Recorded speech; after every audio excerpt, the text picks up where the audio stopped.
கர்த்தருடைய பரிசுத்த நாமத்திற்கு ஸ்தோத்திரம். சங்கீதம் 91 1-16 வரை. உன்னதமானவரின் மறைவில் இருக்கிறவன் சர்வ வல்லவருடைய நிழலில் தங்குவான். நான் கர்த்தரை நோக்கி, நீர் என் அடைக்கலம், என் கோட்டை, என் தேவன், நான் நம்பி இருக்கிறவர் என்று சொல்லுவேன். அவர் உன்னை வேடனுடைய கண்ணிக்கும் பாழாக்கும் கொள்ளை நோய்க்கும் தப்புவிப்பார். அவர் தமது சிறகுகளாலே உன்னை மூடுவார்.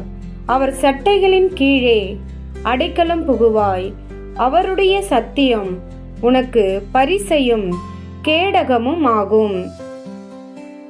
இரவில் உண்டாகும் பயங்கரத்துக்கும் பகலில் பறக்கும் அம்புக்கும் இருளில் நடமாடும் கொள்ளை நோய்க்கும் மத்தியானத்தில் பாழாக்கும் சங்காரத்திற்கும் பயப்படாதிருப்பாய். உன் பக்கத்தில் 1000 பேரும் உன் வலதுபுறத்தில் 10,000 பேர் விழுந்தாலும் அது உன்னை அணுகாது. உன் கண்களால் மாத்திரம் நீ அதை பார்த்து துன்மார்கருக்கு வரும் பலனை காண்பாய். எனக்கு அடைக்கலமாயிருக்கிற உன்னதமான கர்த்தரை உனக்கு தாபரமாய் கொண்டாய். ஆகையால் பொல்லாப்பு உனக்கு நேரிடாது, வாதை உன் கூடாரத்தை அணுகாது.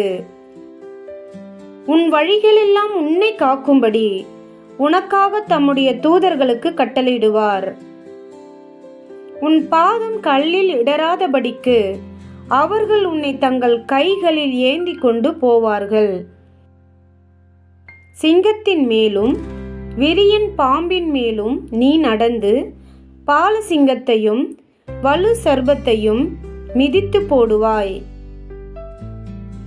அவன் என்னிடத்தில் வாஞ்சையாய் இருக்கிறபடியால் அவனை விடுவிப்பேன். என் நாமத்தை அவன் அறிந்திருக்கிறபடியால் அவனை உயர்ந்த அடைக்கலத்திலே வைப்பேன்.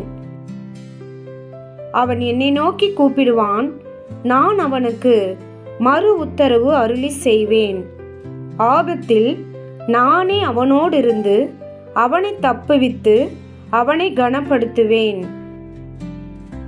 நீடித்த நாட்களால் அவனை திருப்தியாக்கி என் இரட்சிப்பை அவனுக்கு காண்பிப்பேன்.